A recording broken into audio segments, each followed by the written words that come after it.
Hi guys, this is Heather at Journey to Wonderland. I'm trying a little something new and putting my laptop in a new angle. I always look so fuzzy and distant in my videos, or at least that's what I think. Anyway, so I'm just giving you a brief report on my first couple of days at P3. I think it's going okay, at least weight-wise. I seem to be stabilizing. I think I told you guys my LPW was 363.8, and I'm just going to count that as 364. So, ooh, look at that camera move. Sorry.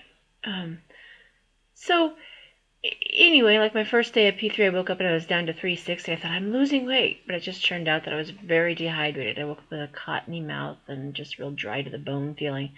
So the next day after I had rehydrated, I was back up to 363 and a half, and today I was at 362 point something. Anyway, I'm still within 2 pounds either way. I don't want to go over my 2 pounds past LPW. I might let myself drop below 2 or more than 2 pounds under LPW if that happens. Right now, again, I'm just really trying to concentrate on emotional eating, not so concerned with any more weight loss during P3 because I know it's a stabilization round. And if, I got excited when I heard that some people dropped during P3, but again, that would be fun to have happen, but I'm not. Um, I don't need that to happen. Um, so anyway, the eating to hunger thing is going fairly well. I took a road trip with a friend yesterday over to the Skagit River area here in Washington State. She went on a rafting trip, and then I kind of hung out by myself for a few hours until she got back. Had a really pleasant day just walking along the river. There's a nice park there in the town we went to, and reading my Kindle and just relaxing for the day. It was really nice.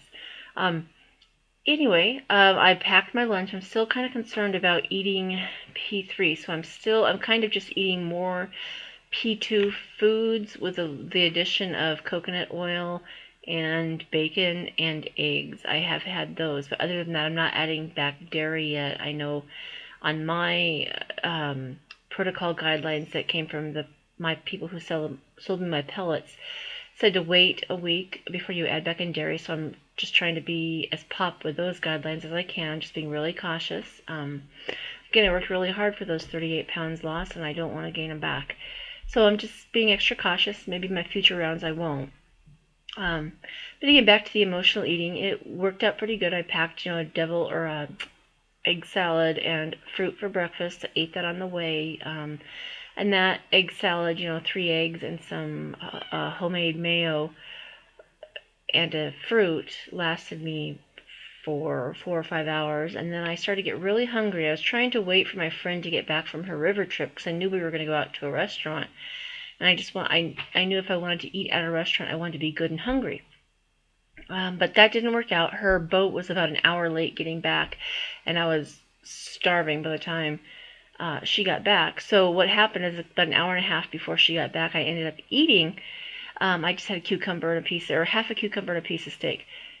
I could have had less. At the time I was thinking I still want to go out to eat with my friend. Um, so I was thinking maybe I'll just grab a piece of beef jerky from the store and just have a small piece of something in my stomach to last me until she gets back. But I thought, oh no, too many chemicals. I still need to eat clean for P3. So I went and got myself half a cucumber and a little pieces of steak that I had packed. And I could have eaten only a few bites of each of those to tide me over, but I still am having trouble finishing. If I have food in front of me, I want to finish it. So I finished it. And again, it was a very small meal, but it was enough so that I wasn't very hungry when we got to the restaurant. So I decided I was going to have just a little bit of, like, they had a cucumber salad on the menu. I thought, oh, that's just a little bit. I can have just a little bit to eat since I'm only a tiny bit hungry right now. Well, everything there had sugar in it, even their fresh vegetables. They added sugar to all the dressings. So I just had tea while my friend ate. That was good because I stayed kind of pop on P3, but I'm gonna move the camera.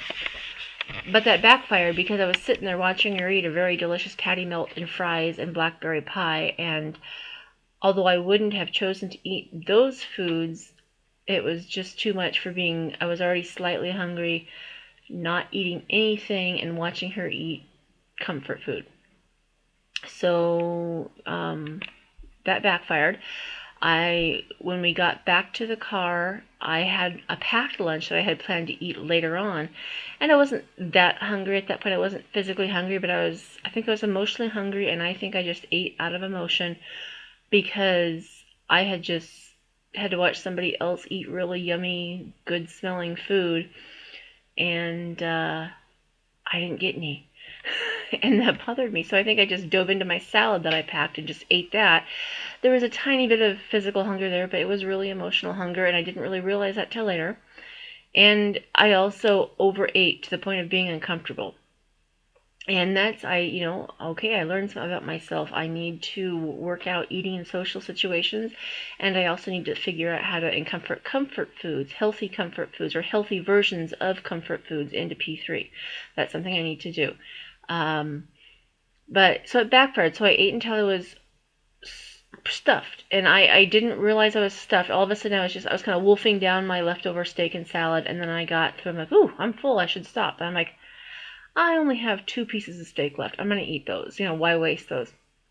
So I ate another chunk of steak, and then I'm like, I better stop. So I put the last piece of steak back in the cooler, and I just had 1 piece of steak left in a huge cooler. But I just knew I couldn't eat anymore. And then 20 minutes later, I was uncomfortable. I felt like my stomach was bulging out against my waistband of my jeans. I got sweaty. I got a little nauseous. I could kind of feel my blood sugar jump up. That sweaty, fast heartbeat feeling. And I haven't felt that in a long time, unless it was like I ate a bunch of sugar. And this was very clean, lean beef and a dandelion green salad, but I got that blood sugar effect, and I got some kind of rush from eating too much food, and it was uncomfortable. I was hot and sweaty. I just wanted to lay down and take a nap. So I learned my lesson. I won't say I'll never do it again, because there's going to be other times where I'm just not present enough in the moment to think about what I'm eating. I know there will be, but hopefully there'll be less of them. Anyway, I just want to kind of share that in case there's anybody else out there dealing with this big learning curve of eating to hunger, because I'm finding it's a big learning curve, and I'm experiencing a steeper learning curve in P3 than I had in P2. And again, I think that's because the restrictions of P2 are gone, and now I'm having to learn new eating habits. Not just what type of food I eat, but how to eat, because I don't think I've ever naturally eaten since maybe I was a toddler. I just remember, I was one of those kids. My mom was really concerned about weight. And I had food restricted from me. I was put on my first diet before kindergarten. And so I don't think I ever really learned how to eat or I lost the ability to eat to my body's hunger, because from the age of 5, I was told you gotta weigh, measure, and chop, your foods up into, or not weigh, measure, and chop, but you just have to weigh and measure and count everything that you put in your mouth. And it was a really disordered way to learn to eat, but that was life, and that's what I'm unlearning now. So I get to learn how to re-eat to hunger, and after 35 years, I got a lot of unlearning of bad habits to get through. Anyway, I'm starting to ramble again, so I think I'll cut off this video and make it short, and I'll come back later. But again, thank you for being there, and I thank you for all your all of your comments. They really do help me. Again, I'm doing this primarily, I'm making these videos primarily because I need to keep myself accountable, and I'm learning that I'm going to have to keep at the videos in P3 because I need to be accountable. I need to have somebody to come and talk to and ask questions when I hit these emotional eating snags in P3. And so I really appreciate your support and your camaraderie. I cannot talk tonight. I appreciate your support, your camaraderie, and all of your helpful comments. So thank you, and have a good night. Bye-bye.